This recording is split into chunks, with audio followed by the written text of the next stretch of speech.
job, but we need to divert Cypher's attention. Check the mission list for the details.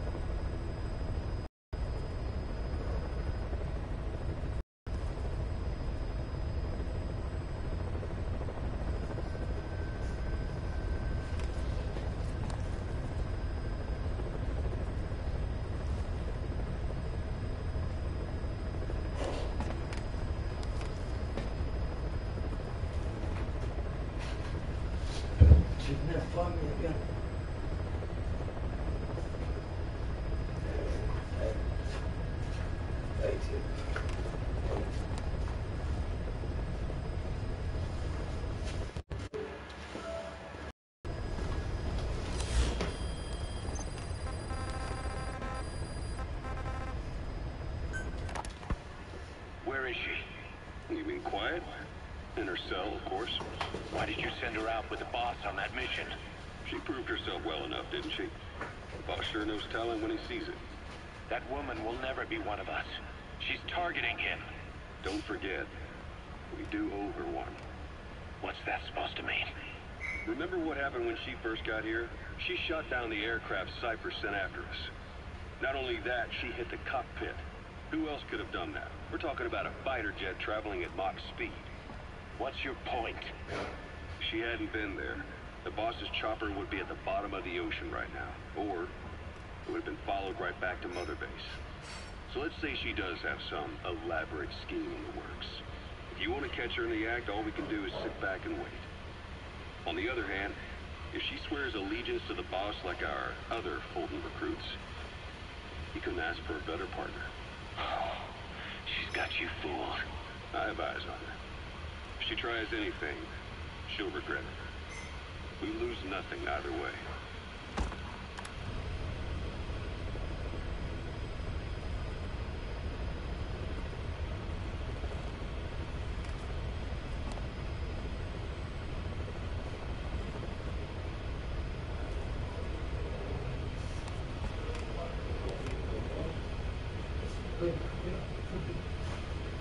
Play my game, man. That's what I want to. That's what I want to watch me.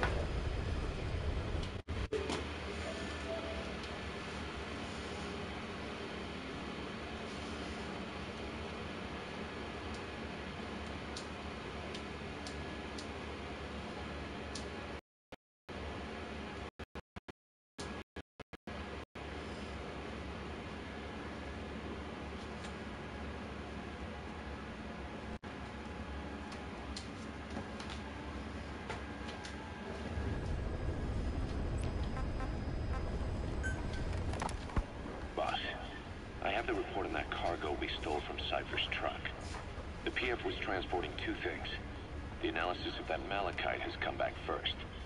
Naturally, the main compound is copper. There's also a small amount of cobalt.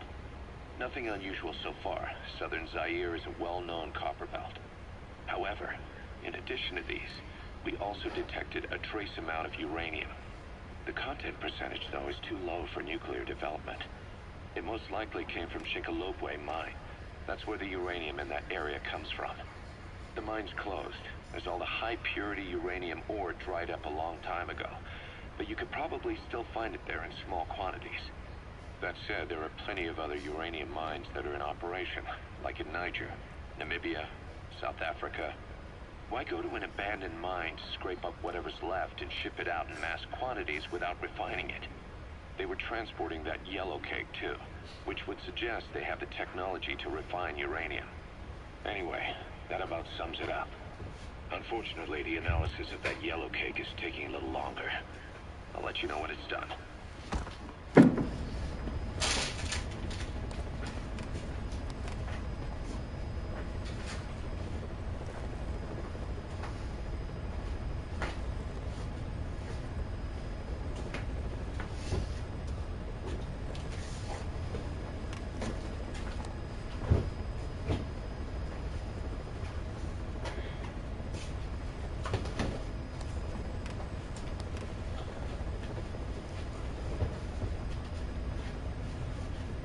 Okay, I'm out to fight one. I had 8 people watching me, and that's shocking. But which ones do I have?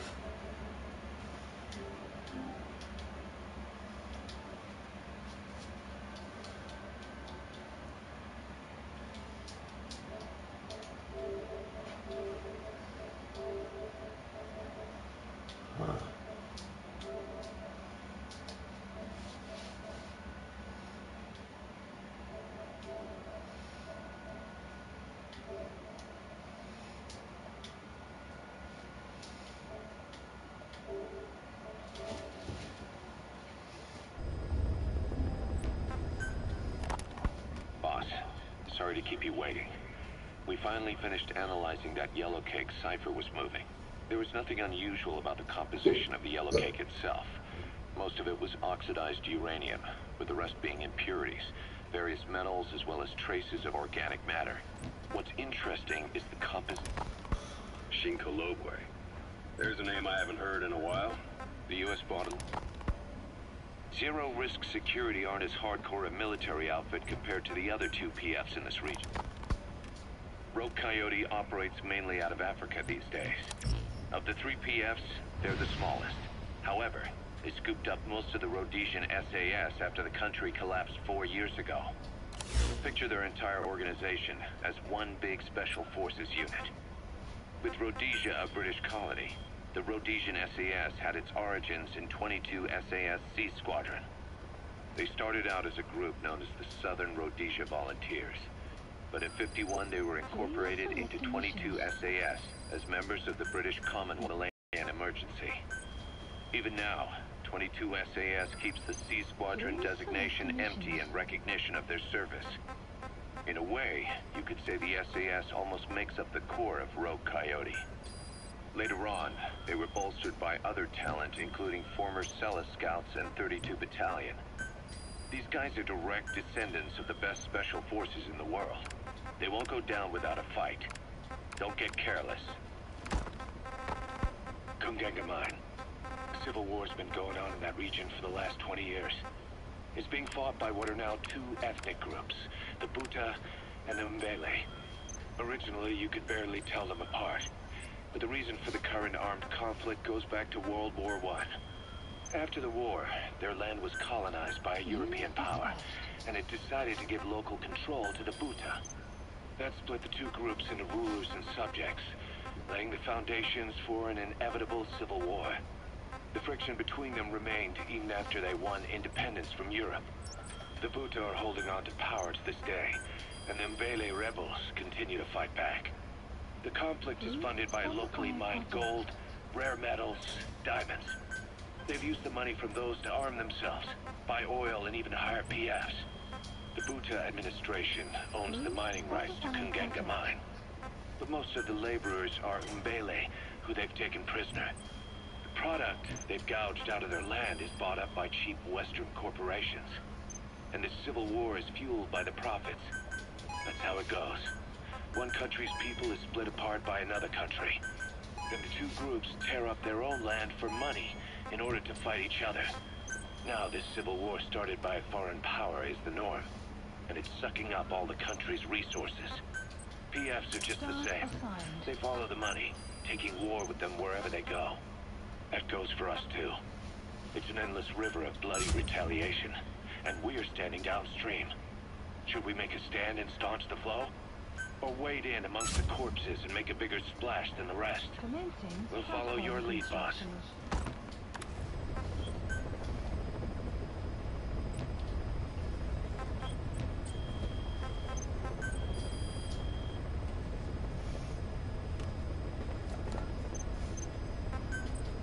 Staff assigned.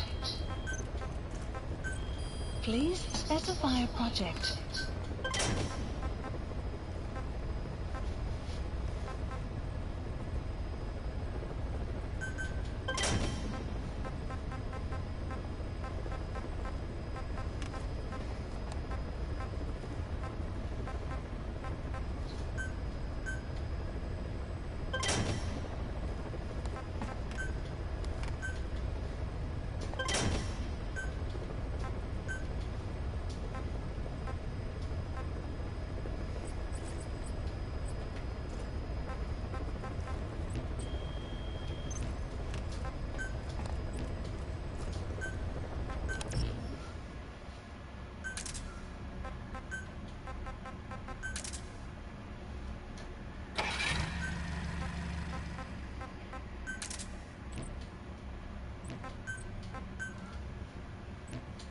Clouds approaching. Please select a mission.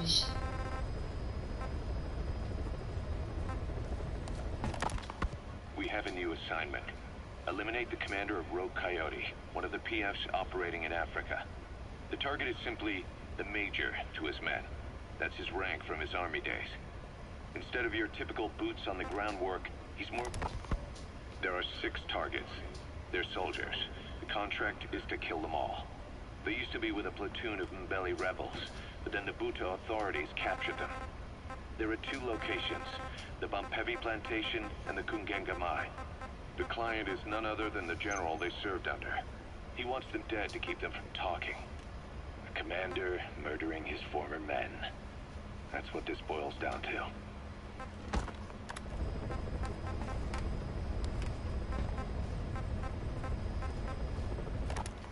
Boss, this contract... Boss, this contract... Boss, about those walkers... Boss, this is an emergent... There are 6 targets. They're soldiers. The contract is to kill them all. They used to be with a platoon of Mbeli rebels, but then the... There are 6 targets. They're soldiers. The contract is to kill them all.